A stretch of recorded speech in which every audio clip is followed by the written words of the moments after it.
சாதிச்சிட்டாரு பன்னீர்செல்வம் அப்படின்னு சொல்றதுல தப்பே கிடையாதுங்க. கொஞ்சம் டிராமாட்டிக்கா தான் இருக்கும், இருந்தாலும் சொல்லலாம். ஏன்னா அதிமுகல அதிகார மையத்தை எதிர்த்து பேசுற ஒரு பழக்கம் எப்பவுமே இருந்தது கிடையாது. அதுவும் முன்னாள் முதல்வர் ஜெயலலிதா இருக்கும்போது ஒரு வார்த்தை யாருமே பேசினது கிடையாது. அப்படி இருக்கிற பட்சத்துல திடுதிப்புன்னு அவங்க இல்லைன்னு ஆனதுக்கு அப்புறம் கட்சிக்குள்ள பல குழப்பங்கள், உங்களுக்கு அது என்னென்னலாம் தெரிஞ்சிருக்கும். இந்த ஒரு சமயத்துல அதிகார மையத்தை எதிர்த்து பன்னீர்செல்வம் அவர்கள் ஒரு குரல் கொடுத்தார். அந்த ஒரு குரலுக்கு அவர் பக்கம் சில எம்எல்ஏக்களும் துணை நின்னாங்க. அந்த ஒரு தரப்புக்கு மக்கள் தரப்புல இருந்தும் பயங்கரமான ஒரு ஆதரவு இருந்துச்சு. அது அவர் செஞ்ச முதல் சாதனைன்னு சொல்லலாம். ரெண்டாவது விஷயம் சொல்லி கேட்டீங்கன்னா, இரட்டை இலை சின்னம் முடக்கப்பட்ட விஷயம். அதை முடக்கப்படுறதுக்காக பன்னீர்செல்வம் அவர்கள் செயல்படல.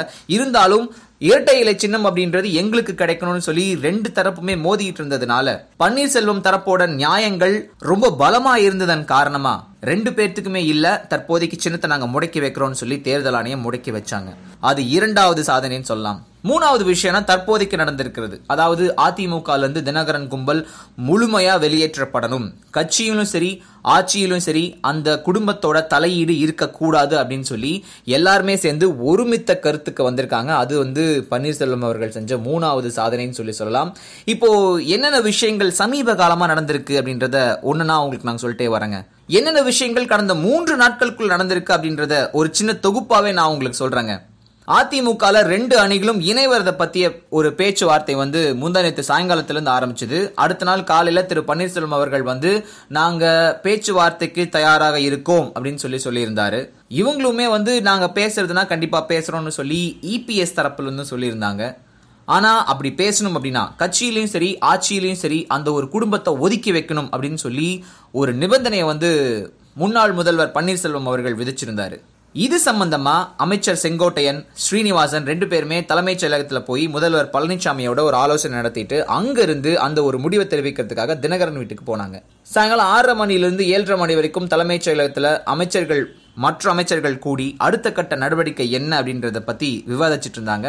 சோ சசிகலா குடும்பத்தை கட்சியிலிருந்து ஒதுக்கி வைக்கிறது அப்படின்னு சொல்லி அந்த ஒரு கூட்டத்துல முடிவு செய்யப்பட்டுச்சு.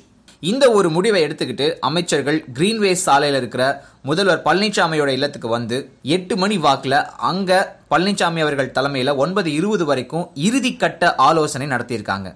இந்த ஒரு ஆலோசனை கூட்டத்தில் அமைச்சர்கள், எம்பிக்கள், எம்எல்ஏக்கள், கட்சி நிர்வாகிகள் எல்லாருமே கலந்துகிட்டு இருந்திருக்காங்க. சோ இதுக்கு மேல அதிமுகல ஒரு பிளவு குழப்பம் இருந்துச்சு அப்படின்னா கட்சியும் ஆட்சியும் கைவிட்டு போயிடும் அப்படின்ற நிலையில சசிகலா, தினகரன் இவங்க 2 பேரும் தான் இந்த பிரச்சனைகளுக்கு மூல காரணம், அவங்கள ஒதுக்கி வைக்கிறது தான் ஒரே வழி அப்படின்னு சொல்லி இறுதி முடிவுக்கு வந்திருக்காங்க.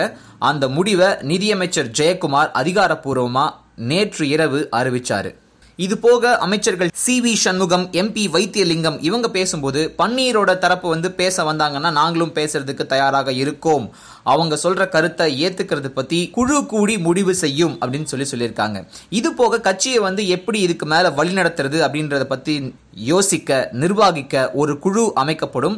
அந்த ஒரு குழு அமைக்கிற முடிவை தான் எல்லாருமே விரும்புறாங்க. அதனால இது இறுதி முடிவா இருக்கும் அப்படின்ற ஒரு விஷயமும் தற்போது கேட்டப்பட்டிருக்குங்க.